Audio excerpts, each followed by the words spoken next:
오늘 이 시간의 말씀 함께 보겠습니다. 요한복음 15장 1절에서 9절 말씀 저와 여러분이 한 절씩 교독하겠습니다. 요한복음 15장 1절에서 9절 말씀입니다. 나는 참 포도나무요 내 아버지는 농부라.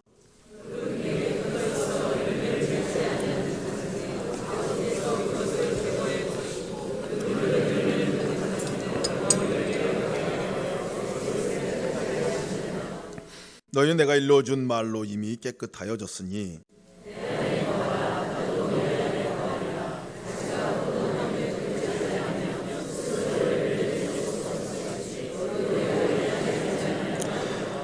나는 포도나무여 너희는 가지라. 그가 내 안에 내가 그 안에 거하면 사람이 열매를 많이 맺나니 나를 떠나서는 너희가 아무것도 할 수 없음이라.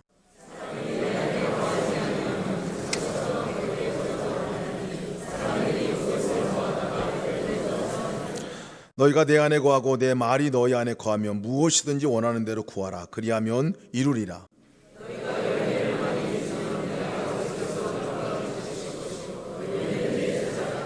같이 읽겠습니다. 아버지께서 나를 사랑하신 것과 같이 나도 너희를 사랑하였으니 나의 사랑 안에 거하라. 아멘. 아멘. 제가 너무 잘 알고 지내신 우리 선교사님이 얼마 전에 페이스북에다가 글을 하나 올리셨어요. 그 글을 보고 참 마음이 아팠습니다. 글 내용은 이렇습니다. 어찌하면 좋을꼬. 우리 엄마 교회 다닌 지 몇십 년 동안 새벽 예배 철야 한 번 빠지지 않고 다니셨고 기도는 또 얼마나 많이 하셨는지 작게는 하루 5시간 많게는 하루 15시간 기도도 하셨다고 하셨습니다. 그런데 지금은 하나님이 어머니를 위해서 무엇을 하셨는지, 예수님은 엄마를 위해 어떤 고난을 겪으시고 십자가 위에 못 박혀 돌아가셨는지 아무것도 모르십니다. 어머니가 다니던 교회는 역사가 깊고 아주 큰 교회였는데 무엇을 보시고 이런 어머니를 권사라는 직분을 주셨고 무엇을 가르쳤단 말인가요? 설교를 들으시면 들으시던 어머니가 뜬금없이 구원받으면 좋은가 자꾸 구원받으라고 하시네. 너무 놀라 넘어갈 뻔했습니다.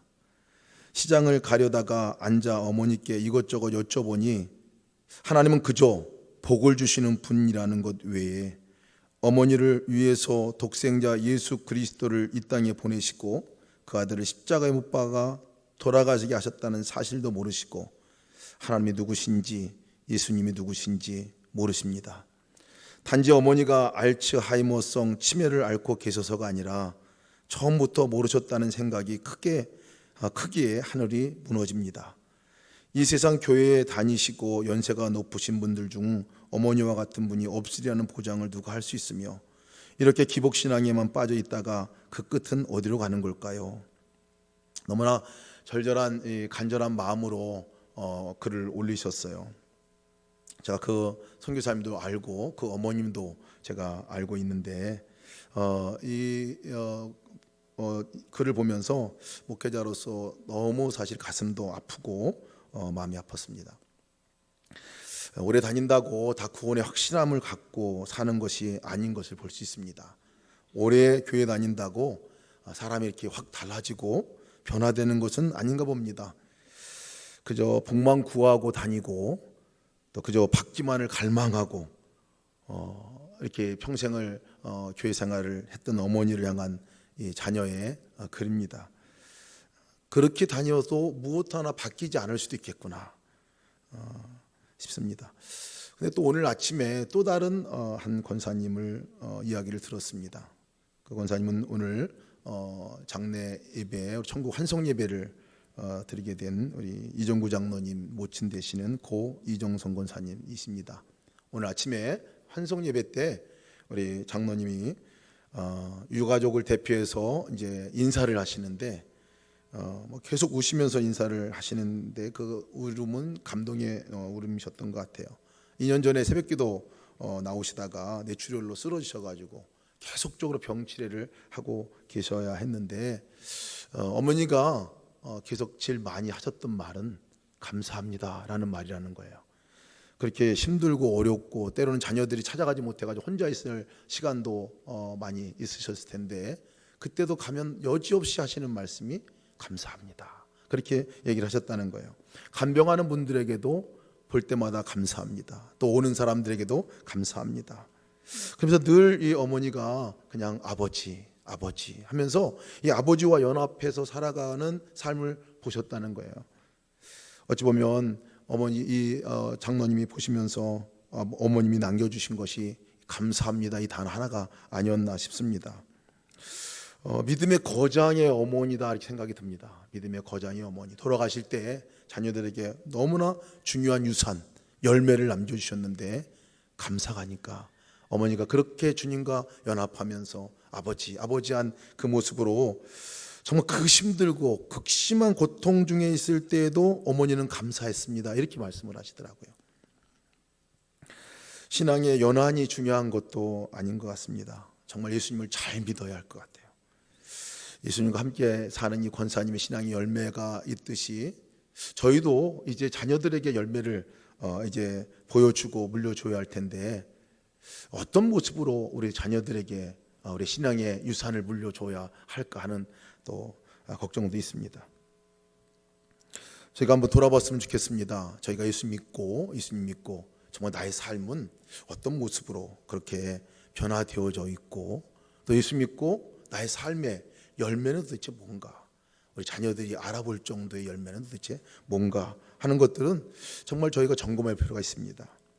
지난 9월에 미주 세미나 때에 세미나 전에 한 장로님 댁에 식사를 같이 한 적이 있습니다. 같이 식사를 하면서 즐겁게 모여서 함께 식사를 나눴는데 그때 식사를 나눴을 때 이야기의 주제가 뭐였느냐면 우리 예수 동행 일기를 우리가 쓰면서 주님과 동행하는 삶을 시작하게 되고 주님을 바라보고 주님과 함께 하는 삶을 시작하게 되면 사람들이 바뀌더라, 변화가 되더라 하는 것들을 한참 얘기를 했어요.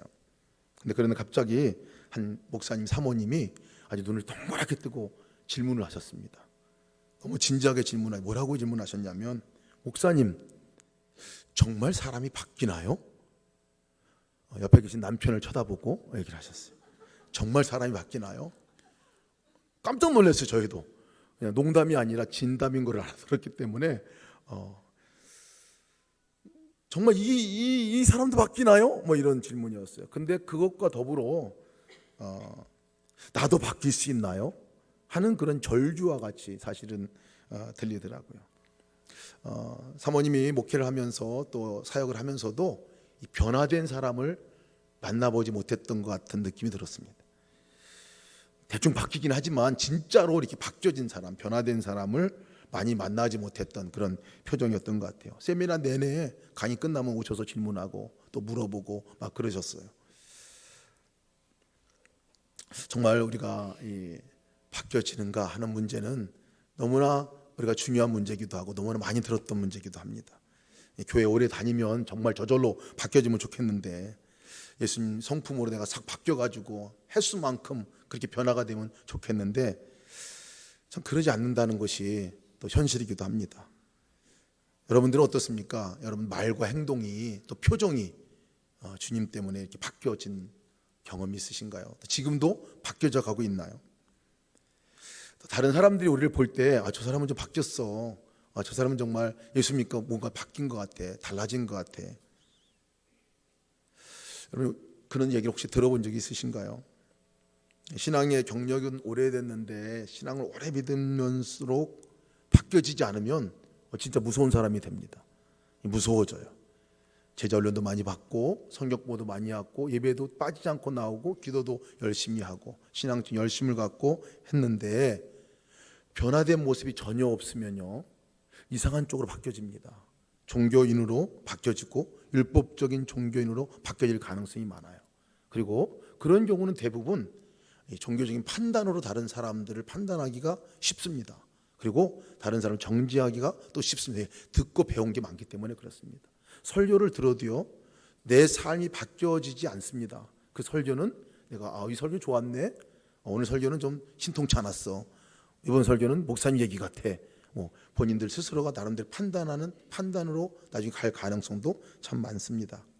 홍정일 목사님이 그런 말씀을 하셨어요. 은퇴하시고 나서 한국교회에 제자 훈련하고 성경 공부한 거 내가 실패한 것 같다. 왜 그런 얘기를 하셨냐면 그렇게 많이 했는데 실제 삶은 바뀌지 않았다는 거예요. 세상 속에서 그리스도인들은 바뀌어진 모습이 아니라는 거예요. 세상 사람과 별 다를 바 없이 그렇게 많이 훈련받고 그렇게 많이 배우고 그렇게 많이 예배도 드리고 그렇게 했는데 신앙의 연조가 우리를 바꾸지 못합니다. 신앙의 연조가 바뀌지 못합니다. 진짜 우리가 예수님을 믿고 있는지 안 믿고 있는지는 아이들 시선으로, 우리 자녀들 시선으로 우리를 보는 것이 정확할 것 같아요. 아이들 우리를 볼 때 우리 엄마는 이래, 우리 아빠는 이래, 바뀌었어, 이렇게 얘기하는 거. 많은 그 믿음의 우리 가정들이 자녀들이 교회를 떠나는 경우가 많습니다. 자기 스스로가 결정할 나이가 되면 많이 떠납니다. 근데 떠나는 대부분의 이유가 뭐냐면 우리 부모님들로부터 정말 예수님 믿는 것들을 제대로 배우지 못했다는 거예요. 예수님 믿긴 하는 것 같은데 진짜 예수님 믿는 사람으로서의 열매와 결실은 없게 되는 것을 볼 때 그냥 예수 믿어도 별 수 없구나, 괜히 가서 그냥 시간만 낭비하는 것 같구나, 이렇게 하고 아이들 스스로가 알아서 그냥 그렇게 교회를 떠나는 경우가 많다는 것입니다. 그리고 보면 굉장히 무서운 일이에요. 저희가 말로는 안 하지만 우리가 정말 바뀌어지지 않고 예수님의 모습으로 변화되지 않으면 그냥 아이들에게 암암리에 너 별거 없다, 그냥 나중에 크면 너 그냥 떠나라, 이런 메시지가 들려질 수도 있다는 것입니다. 우리 삶의 변화, 삶의 열매는 맺혀져도 되고 안 맺혀도 되는 게 아니라 정말 있어야 하는 것인데 점검해 봐야 한다는 것입니다.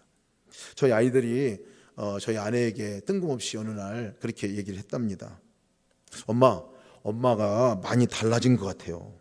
인도네시아에 있을 때보다도 예수님을 더 잘 믿는 것 같아요. 이렇게 얘기했다는 거예요.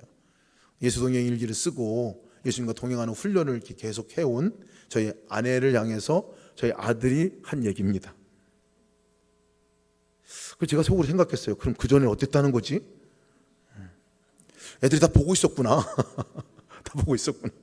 근데 한 가지 더 뜨끔한 얘기가 있습니다. 뭐냐면 우리는 엄마의 뒷모습 보고 배워, 이렇게 얘기했답니다. 더 아주 그냥 계속 뒷모습 보고 배운다 그러니까 정말 자녀들 앞에서 어떤 열매를, 내가 예수 믿는 그 삶의 변화된 열매를 보여주고 있는가 하는 것들을 다시 한번 생각해 보게 됐습니다. 정말 예수님을 잘 믿고 있는지 돌아봐야 합니다. 정말 내가 예수님을 잘 믿고 있는 건지. 다 사실은 원하는 얘기 가운데 하나예요. 변화되기를 원하잖아요. 사랑하기 원하고 내 삶이 열매가 있기를 원합니다. 그렇게 안 한 분들이 없어요. 예수님 믿고 나서 정말 난 그렇게 살고 싶다, 그렇게 다 갈망들이 있어요. 근데 그 갈망대로 되느냐는 거예요. 잘 안 돼요, 이게. 여러분, 제자 훈련 받을 때 사랑만 하며 삽시다 하는 사랑장에 가서 제자 훈련을 받고 그러면 다 결단을 합니다. 또 세미나 가면 목사님들 아주 난리가 났어요. 결단합니다. 사랑만 만나기만 해도 사랑할까 이렇게 하면 결단하고 막 난리가 났거든요. 근데 그렇게 결단하는데 된다고 그대로 사랑하며 살게 되나요? 실제 삶의 현장에 가보면 또 그렇지도 않아요. 그래서 결단을 했으니까요. 그래서 한 번은 참습니다. 집에 갔는데 애가 막 속을 뒤집어 놓고 막 이렇게 막 그러면 막 이렇게 올라오다가도 사랑해야지, 내가 참으라 그랬지, 사랑해야지, 나는 죽었지 하고 그렇게 이제 결단하고 사랑하려고 합니다. 잘 성공적으로 잘 됩니다. 첫 번째는 비교적 잘 돼요. 근데 여러분, 그 아이들의 삶의 습관이 그냥 바뀌지 않잖아요. 그 다음날 또 긁어 놓습니다. 한 번 더 긁어요. 그러면 쑥 긁으면 그래도 두 번째까지는 그래도 쑥 누릅니다. 억지로 참아요. 내가 그래도 이번엔 참아야지, 사랑해야지, 내가 얘는 이해하고 용납해야지, 또 푹 눌러놓습니다. 힘들게 눌러놔요. 근데 여기까지만 끝나면 좋은데 한 번 더 긁어요. 이제 엄마가 죽었는지 살았는지, 예수님 안에서 정말 이 갔다 와서 은혜를 받았는지 안 받았는지. 세 번째 긁으면요 대부분 터집니다. 이게 세 번째 터지면 이 폭발력이 장난이 아니에요. 차라리 첫 번째 터지는 게 낫지, 세 번째 터지면 폭발력이 이 2배, 적어도 2배, 많게는 10배까지 갑니다. 그럼 반 죽어요. 얘는 반 죽어요. 사랑한다고 결단하고 왔는데 차라리 그냥 옛날같이 그냥 살살 몇 번 야단치고 말고 그렇게 하면 끝날 문제인데, 그 다음에 3번 참고 나서 폭발하면 얘는 반 죽을 뿐만 아니라 그때 막 상처가 막 입어가지고 씻을 수 없는 상처도 막 입고 그러는 아이들도 많이 봅니다. 잘 안 되잖아요. 우리 스스로가 의지적인 것으로 뭘 해보려면 잘 안 돼요. 이게 사랑하는 거 잘 될 것 같은데 안 돼요. 남편에게, 아내에게도 마찬가지입니다. 우리 스스로가 바뀔 수 있을 것 같은데 잘 안 돼요. 이게 노래 펴서 막 사랑의 열매가 푹 막 열려주면 얼마나 좋을까 싶은데 그게 잘 안 됩니다. 그러면서 갈망은 늘 있어요. 근데 오늘 성경이 그 문제를 얘기를 해주고 있어요. 왜 그러냐? 왜 우리의 삶 가운데서 그게 바뀌지 않고 왜 우리의 삶 가운데 그런 열매가, 사랑의 열매가 그 조그만 것도 잘 안 되느냐 하는 것들을 분명하게 얘기를 해주고 있고 거기에 따른 답도 얘기해주고 있습니다. 요한복음 15장 1절에서 2절 말씀 함께 같이 볼까요? 함께 보겠습니다. 같이 한번 큰 소리를 읽겠습니다. 시작. 나는 참 포도나무요 내 아버지는 농부라. 물은 내게 붙어 있어 열매를 맺지 아니하는 가지는 아버지께서 그것을 제하여 버리시고 무릇 열매를 맺는 가지는 더 열매를 맺게 하려 하여 그것을 깨끗하게 하시느니라. 아멘. 아멘.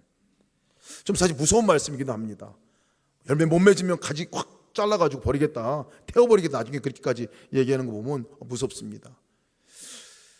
변화가 얼마나 중요하고 열매 맺는 게 얼마나 중요한 것인가에 대해서도 얘기해주고 있습니다. 그래서 예수님께서는 말씀하신 게 나는 참 포도나무다라고 얘기합니다. 예수님이 나는 누구이다, 지금 우리가 함께 수요일마다 말씀 나누고 있는데 예수님이 오늘 말씀하신 게 나는 참 포도나무다라고 얘기하고 있습니다. 그리고 너희는 가지다라고 얘기를 하고 있어요. 이것이 주님과 우리의 관계성입니다. 주님은 누구시고 나는 누구인가 하면 주님은 참 포도나무고 나는 가지다라고 얘기를 하고 있는 거예요. 그러면서 말씀하시는 게 가지가 열매를 맺으려면 그것은 붙어 있어야 된다 하는 거죠. 열매를 맺으려면 너무나 간단한 원리예요. 그냥 붙어 있으면 열매가 맺혀지게 된다. 잎도 자라고 거기에서 꽃도 피고 그리고 거기서 열매가 맺혀지는 역사가 나타난다는 거예요. 열매를 못 맺는 건 왜 그런 거냐? 안 붙어 있으니까 그렇다는 거예요. 안 붙어 있으니까. 그러니까 안 붙어 있으니까 열매를 못 맺을 뿐만 아니라 안 붙어 있으면 가지가 생명을 잃어버린다는 거예요. 생명을 잃어버린다는 거예요. 살지 못한다는 것을 말하고 있어요. 5절 말씀 보면 다시 강조해서 말씀하는 게 나는 포도나무요 너희는 가지라. 그가 내 안에 내가 그 안에 거하면 사람이 열매를 많이 맺나니 나를 떠나서는 너희가 아무것도 할 수 없음이니라 라고 말씀하고 있어요. 너무나 사실은 간단한 진리입니다. 너무나 많이 들은 진리이기도 합니다. 근데 정말 우리가 듣는 것과 나의 삶의 적용은 다를 수가 있다는 거예요. 나는 정말 언제 사랑의 사람으로 바뀌어진 경험이 있나? 한번 여러분 돌아보십시오. 언제 내가 사랑할 수 없는 상황에서 사랑을 하게 됐는지를 점검해 보면 그 순간은 오늘 말씀대로 예수님께 붙어 있을 때 예수님이 함께 계신 것이 분명하고 예수님이 함께 계신 게 깨달아지고 예수님이 함께 계신 것이 내가 의식되고 그리고 그분에게 위탁했을 때 그때 내가 할 수 없는 영역이 하게 되는 것들을 경험하게 됩니다. 경험하게 돼요. 내 노력으로 바뀔 수 없어요. 사실 내 노력으로 막 한다고 해서 어느 정도 수준까지는 올라갈 수 있을지 모르겠지만요, 근본적인 열매는 잘 안 맺어집니다. 사랑의 열매 그거 하나만 봐도 그렇습니다. 만약에 우리가 스스로 해가지고 열매를 잘 맺고 그 성령의 9가지 열매 정말 주렁주렁 열리는 그 삶을 살 수 있다면 사실 예수님이 오실 이유도 없었을 것 같아요. 우리 스스로 다 할 수 있었으면 예수님 이 땅에 오실 이유가 없었습니다. 우리 스스로가 안 되니까. 여러분 자그마한 죄 하나도 우리가 이겨낼 수 있습니까? 오래 지나면 율법적인 삶으로도요 죄 이겨내갈 수 있는 능력이 있어요. 그러나 그 뿌리채 뽑히지 않습니다. 언젠가 드러납니다. 확 드러납니다.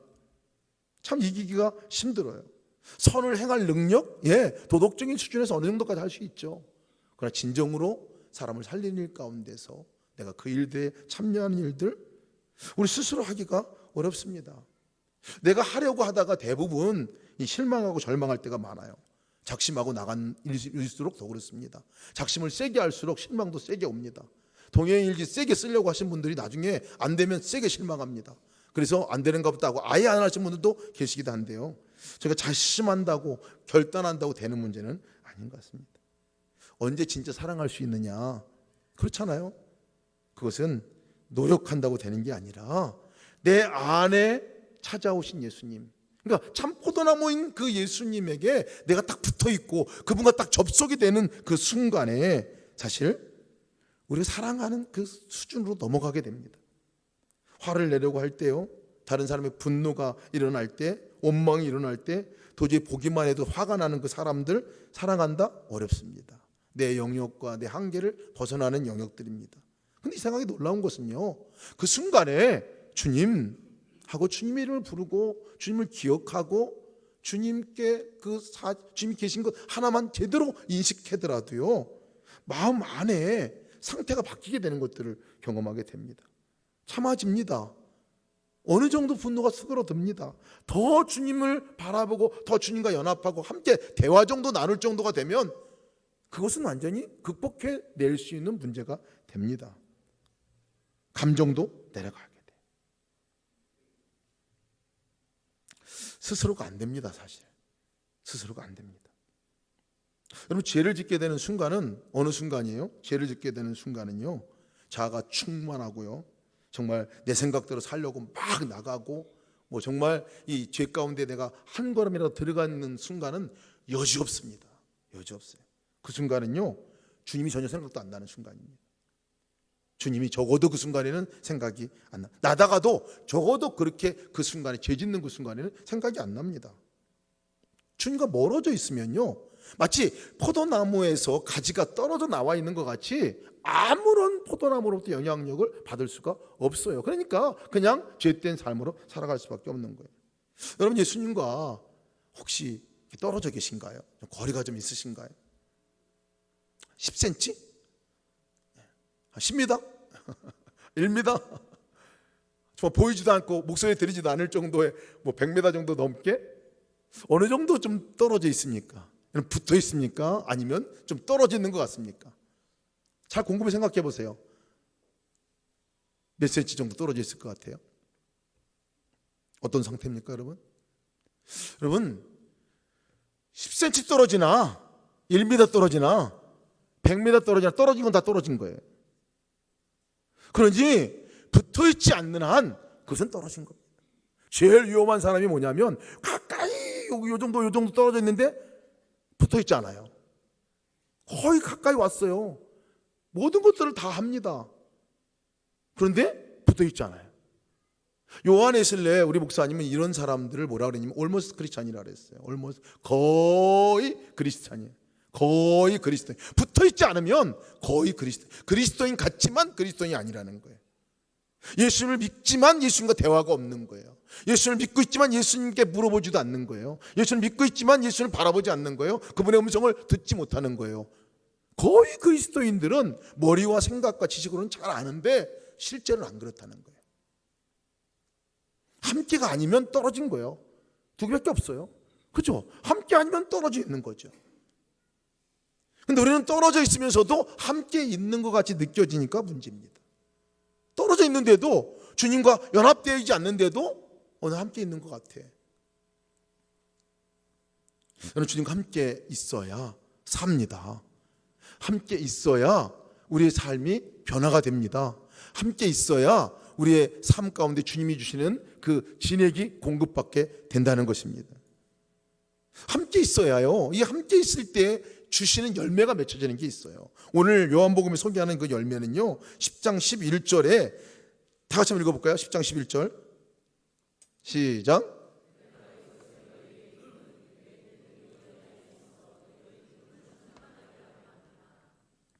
내가 이것을 너에게 이르면 내 기쁨이 너희 안에 있어 너희 기쁨을 충만하게 하야 합니다.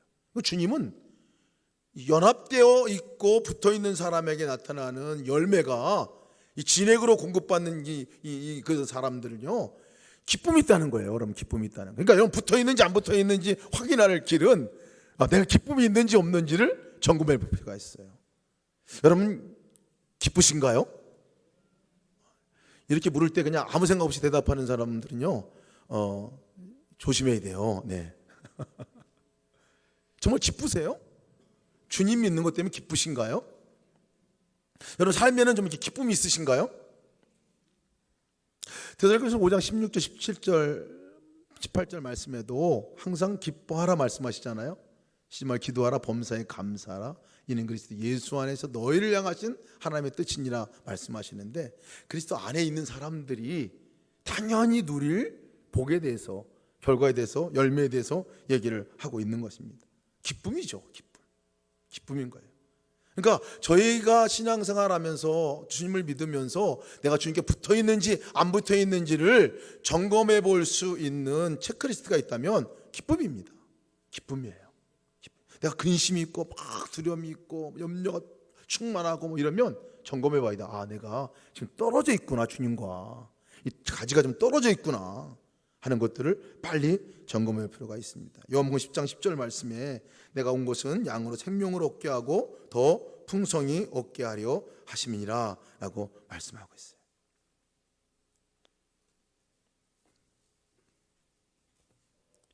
근데 이 열매는요, 다른 사람들 사실 알아봅니다. 다른 사람들이 알아봐요. 열매들은 다른 사람이 보면 알아봐요. 아, 이분은 기쁨이 있으시네, 밝으시네, 환하시네. 그러면 당연히 그분들 안에 예수님이 깨달아지게 되는 거죠. 예수님을 그분의 얼굴을 통해서 볼 수 있게 되는 겁니다. 갈라디아서 말씀에도 성령의 9가지 열매가 나오는데요, 성령의 9가지 열매 여러분들 아시죠? 우리 아마 성령의 9가지 열매 한번 다시 우리 그 말씀을 통해서 볼까요? 갈라디아서 5장 22절 말씀 함께 보겠습니다. 한번 볼까요? 시작. 오직 성령의 열매는 사랑과 희락과 화평과 오래 참음과 자비와 양성과 충성과 온유와 절제니 이 같은 것을 금지할 법이 없느니라. 아멘. 이거 열매라고 그랬어요. 열매. 이것이 우리에게 나타날 열매. 사랑하는 사람으로, 기뻐하는 희락의 우리 사람으로, 화평케 하는 사람으로, 우리가 삶에서 오래 참음의 열매가 자비의 양선의 선을 베풀고 충성하고 온유하고 절제한 열매가 맺혀진다고 이렇게 얘기를 하고 있는데요, 여기에 주목해 볼 필요가 있습니다. 주목할 것은 이것이 우리들의 열매가 아니라는 거예요. 내 열매가 아니라고 얘기하는 거예요. 내 열매가. 이것은 오직 김승혜의 열매는 이렇게 말하지 않았어요. 오직 누구의 열매는? 성령의 열매는이라고 말했어요. 오직 성령의 열매는 참 포도나무 대신 그 주님의 열매가 가지를 통해서 맺혀지는 거잖아요. 그러니까 가지를 통해서 맺혀지는 거잖아요. 그러니까 내가 그 주님께 붙어 있지 않으면 이 열매는 세상 없어도 맺혀지지 않는다 하는 얘기입니다. 그러니까 저희 안에서 맺혀질 열매는 사실은 우리 스스로의 열매가 아니라 주님께서 우리의 삶에서 드러내고 싶은 삶이라는 거예요. 주님께서 우리 삶을 통해서 마음껏 드러내고 싶고 맺혀지게 하고 싶은 그 열매라는 것입니다. 너무 많은데 한 가지만 요약해 주세요 얘기하면 사랑이죠. 사랑이죠. 사랑입니다. 요한복음 15장 10절 말씀에 오늘 본문이 이어져서 나오는 열매 가운데 하나입니다. 내가 아버지의 계명을 지켜 그의 사랑 안에 거하는 것과 같이 너희도 내 계명을 지키면 내 사랑 안에 거하리라. 내 계명은 곧 내가 너희를 사랑한 것과 같이 너희도 서로 사랑하는 것이 이것이니라. 이렇게 말씀하고 있어요. 사랑이라는 거예요. 사랑. 근데 여러분, 이 사랑이 사실은 열매인데요, 놀라운 것은 그 열매가 우리 안에 이미 있다는 거예요. 그 열매가 이미 우리 안에 내재하고 있다는 사실을 우리 기억해야 합니다. 주님을 믿는 순간에, 주님과 접붙여지는 순간 동일한 거죠. 주님을 믿는 순간에 주님은 우리 안에 오셨다는 거예요. 그러니까 나는 사랑할 수 없는 존재지만 사실 내 안에 주님이 임재하셨다는 것은 바로 내 안에 사랑이 들어온 거예요. 내 안에 사랑이 들어온 겁니다. 그러니까 나는 사랑할 수 있는 존재로 바뀌어진 거예요. 사랑하지 못하는 존재였지만 이제는 사랑하는 존재로 내가 바뀌어진 것이, 이것이 그리스도인의 정체성입니다. 우리입니다. 우리. 여러분, 사랑할 수 있는 존재인가요? 아니죠. 근데 주님은 사랑할 수 있는 존재인가요? 맞죠. 주님 내 안에 거하시니 저희는 사랑할 존재로 바뀌어졌나요? 안 바뀌어졌나요? 바뀌어졌죠. 우리가 할 수 있는 부분들이 없습니다. 사실은 우리가 직접 그렇게 할 수 있는, 우리가 맺혀지는 열매가 아니라 주님이 우리를 통해서 맺혀지는 열매이기 때문에 우리가 정말 이 열매를 맺기 위해서 해야 할 일이 있습니다. 그것은 붙어 있는 거예요. 주님께 붙어 있는 거예요. 주님과 함께하는 시간을 갖는 거예요. 주님과 24시간 주님을 바라보라 하는 이야기는, 동행일기를 써보자 하는 이야기는 다른 거 없어요. 우리가 그 일을 통해서 주님께 한번 붙어 있자는 거예요. 주님께 떨어져 있지 말고, 주님과 떨어져 있어서 버림받지 말고, 열매 못 맺는 그 삶을 살지 말고 붙어 있어야 이 진액으로부터, 주님으로부터 주시는 이 사랑의 열매가 우리 가운데, 기쁨의 열매가 맺혀지게 되니까 우리가 붙어 있다 바라보자 하는 거죠. 아침부터 일어나자마자 주님, 예수님 하고 부르자고 하는 이유가 뭡니까? 바로 붙어 있기 위함이에요. 붙어 있기 위함이에요. 매 시간 주님께 기도하는 이유가 뭡니까? 주님께 붙어 있기 위함이에요. 붙어 있고 기도하다 보면 주님이 주시는 마음이, 엄청난 마음들이 터져 나오잖아요. 생각지도 않았던 기도 제목들도 막 나오고, 주님께 물어보면 내가 생각지도 못했던 방법도 가르쳐주고, 사랑할 방법도 가르쳐주고 그러시잖아요. 우리 함께하는 교회, 우리 지난번에 정기현 목사님 오셔서 함께 모임을 갔는데 본인 교회에 표가 있다고 얘기하셨어요. 큐티하고, 아침에 큐티하고 저녁에 동일기 쓰기, 이게 표래요. 아침에 큐티하고 저녁 때 동일기 쓰기. 여러분들이 권면합니다. 저희가 주님과 붙어 있는 거, 말씀 안에서 붙어 있는 거잖아요. 말씀을 묵상하고 주님 오늘 뭐 어떻게 할까요? 어떻게 살까요? 그렇게 묵상하고 물어보면 주님 말씀해 주시잖아요. 큐티, 저녁 때도 점검해보고 그리 살았는지. 찬양을 통해서 우리가 또 얼마나 또 주님과 연합하는 자리로 나갑니까? 그죠? 오늘도 아까 찬양을 했는데, 찬양할 때 그 모든 것들이 사실 주님께 붙어있는 방법 가운데 하나입니다. 그런데 저희가 조심할 건 있습니다. 찬양도, 말씀도, 주님 이름 부르고 나가는 모든 또 우리 영적 훈련도, 큐티하고 동일기 쓰는 것도요, 그 속에도 주님이 빠질 수도 있다는 거예요. 그 속에도 주님이 빠질 수 있어요. 예배를 드리고 있어도요, 주님 없이 예배 드릴 수도 있다는 거예요. 찬양할 때도요, 그냥 아무 생각 없이 찬양할 수도 있고요, 찬양 가사가 은혜가 되지만 주님 생각은 안 날 수도 있습니다. 그래서 제가 찬양할 때 그래서 해봤어요. 어떻게 하면 정말 주님과 더 연합하고 주님과 정말 붙어있는 찬양을 함께 올려드릴까. 그래서 찬양 부를 때 가사가 이렇게 나가잖아요. 그럼 제가 가사의 고백대로 고백을 합니다. 주님, 그렇습니다, 저렇게 하기를 원합니다. 이렇게 고백을. 이따 함께 저희가 찬양 가사기도 한데요. 주님 곁으로 나를 이끄소서, 내 모든 것 다 다스리며 주 음성 듣기 원하네. 이 찬양을 할 때 한 소절 부를 때 주님 곁으로 나를 이끄소서 할 때, 아 그래, 주님 나를 이끌어 주십시오. 주님, 여기 계신 주님 나를 붙들어 주십시오. 간절한 기도문으로 이걸 찬양을 올려드리면 더 깊이 주님과 연합하는 이 경험들을 하게 되는 것들을 보게 됩니다. 두 번째, 저희가 중요한 또 원칙이 있습니다. 이 붙어있기 위해서요, 사실은 이 열매가 맺혀지기 위해서 오늘 성경 말씀에서 말씀하고 있는 것은 가지치기를 잘해야 된다고 얘기하고 있어요. 가지치기를. 여러분, 이게 주님께 우리가 붙어있고 주님과 함께 연합하고 함께 살아가려고 하는데 잘 안 되는 이유가 있어요. 이 잔가지들이 많아서 그렇습니다. 잔가지들이 많아요. 이 산만한 것들이 많아요.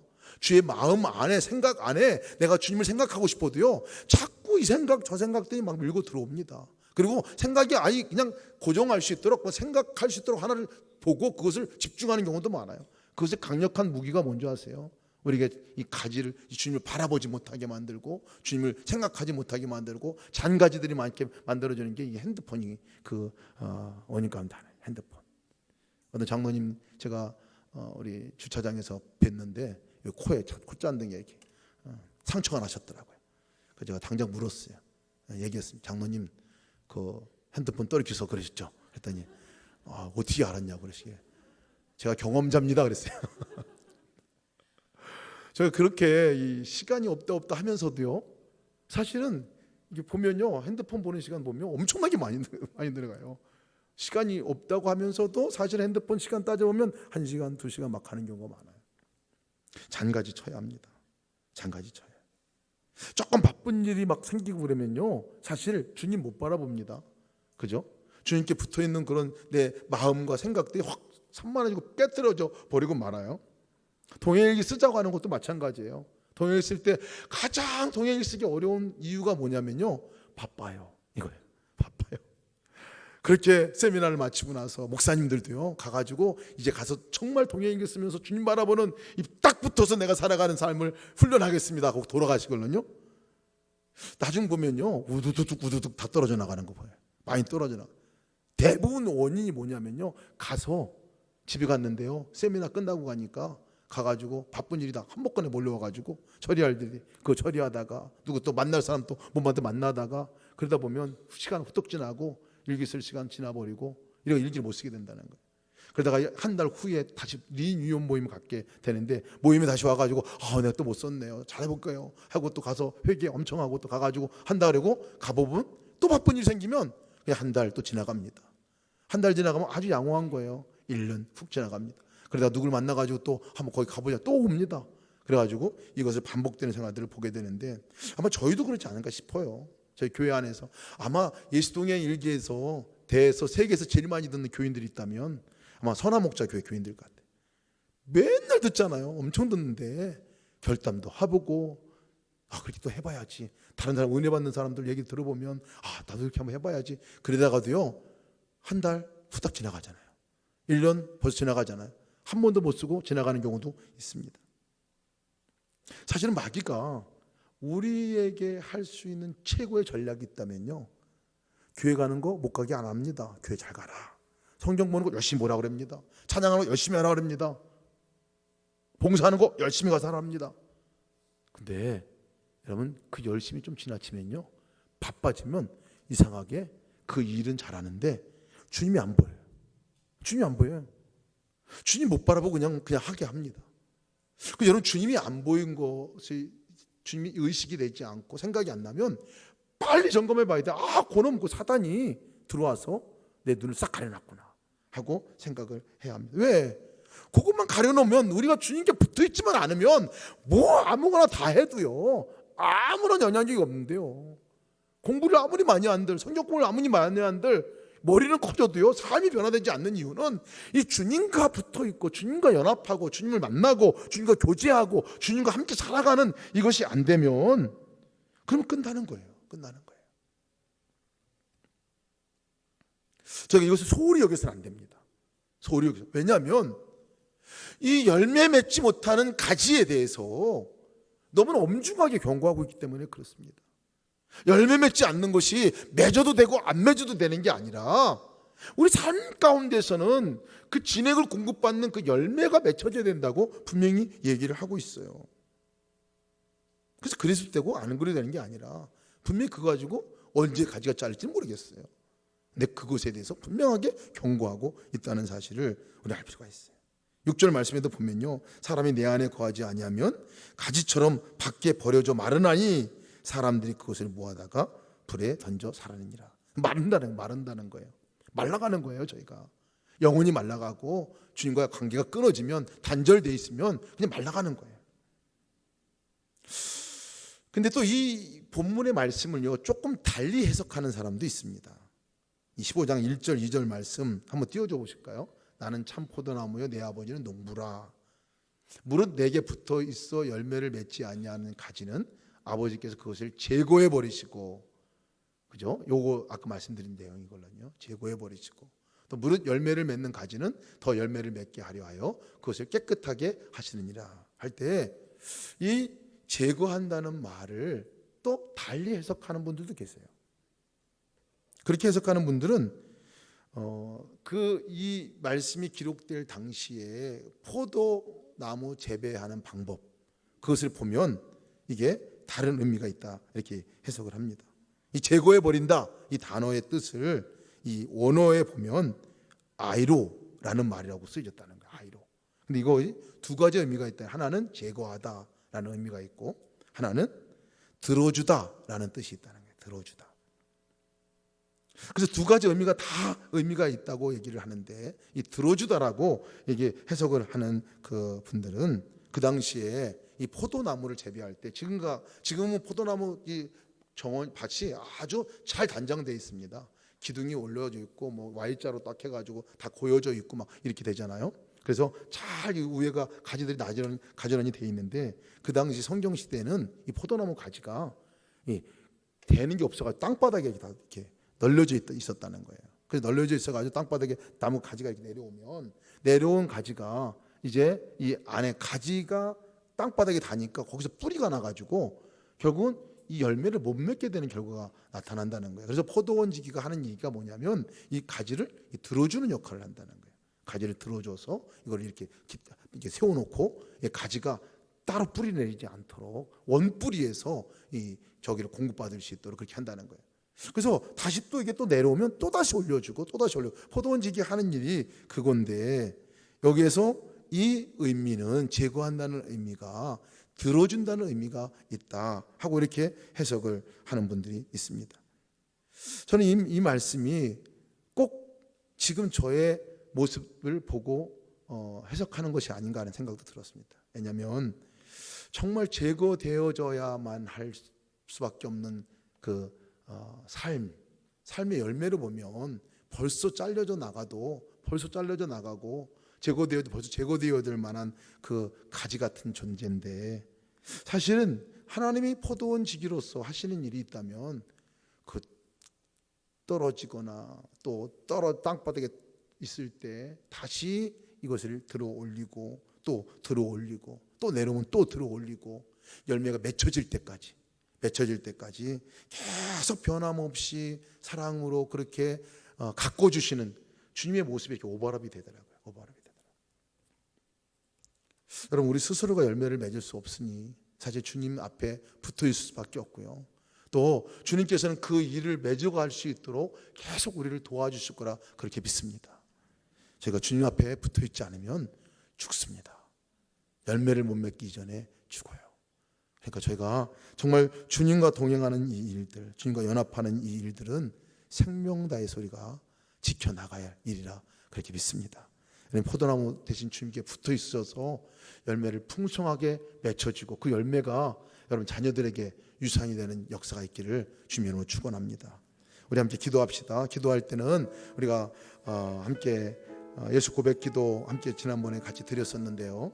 여러분 그것은 용지로 나눠드렸어요. 함께 용지 나눠드린 걸 보시고 기도할 때 이렇게 보시고 한번 기도를 해보면 좋을 것 같아요. 나는 생명의 떡입니다. 주님, 죽었던 영역에 있는 나를 살려주시고 나는 세상의 빛입니다라고 말씀하시 주님을 붙들고 기도할 때는 어두운 곳에 빛으로 밝혀주시기를. 양의 문입니다. 주님은 양의 문입니다. 오직 예수님만 바라보고 살기를 원합니다. 주님 선한 목자이십니다. 나를 인도하시는 그 주님 따라갈 말씀을 주시고 순종할 수 있는 삶을 내가 살기를 원합니다. 주님 부활이고 생명입니다. 주님 정말 부활하신 주님의 삶 가운데 오셨으니 그 주님께서 살리는 역사를 일으켜 세워주시기를. 길이요 진리요 생명이신 주님은 길을 알려달라고 우리가 기도할 수 있을 것 같고요. 나는 참포나무이다 한 고백으로 온전한 열매를 맺는 삶을 내가 살게 하여 주시옵소서. 그렇게 기도하기를 할 수 있을 것 같습니다. 제가 나는 참포도나무입니다 라는 이 기도 선포를 한 이 말씀을 붙들고 먼저 기도를 제가 함께 하고 여러분들이 아멘으로 화답해 주시기를 바랍니다. 그리고 함께 우리가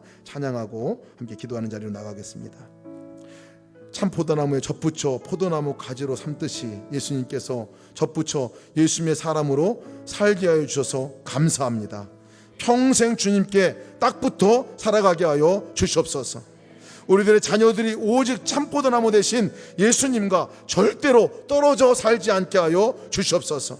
평생을 주님이 주시는 진액을 공급받고 살게 하여 주시옵소서. 우리들의 자녀들이 아침에 큐티하고 저녁에 동행일기 쓰고 24시간 주님과 동행하며 살아가는 삶을 살게 하여 주시옵소서. 우리들의 자녀들의 삶에서 기쁨과 감사의 열매, 기도의 열매가 맺혀지게 하시고 사랑의 열매 맺는 삶을 살게 하여 주시옵소서. 목회자들이 주님께 온전한 딱 붙어 있는 역사가 있게 하여 주시옵소서. 교회 임원들이 리더들이 주님께 온전히 붙어 열매 맺는 삶으로 살게 하여 주시옵소서. 이 시간 우리가 함께 찬양하면서 주님께 나가길 원합니다. 주님 곁으로 나를 이끄소서. 함께 찬양하면서 찬양하고 함께 우리 기도하실 때는 나중에 우리가 예수 고백 기도를 함께 올려드리고 여러분 붙들고 기도하고 돌아가시기 바랍니다. 찬양하겠습니다.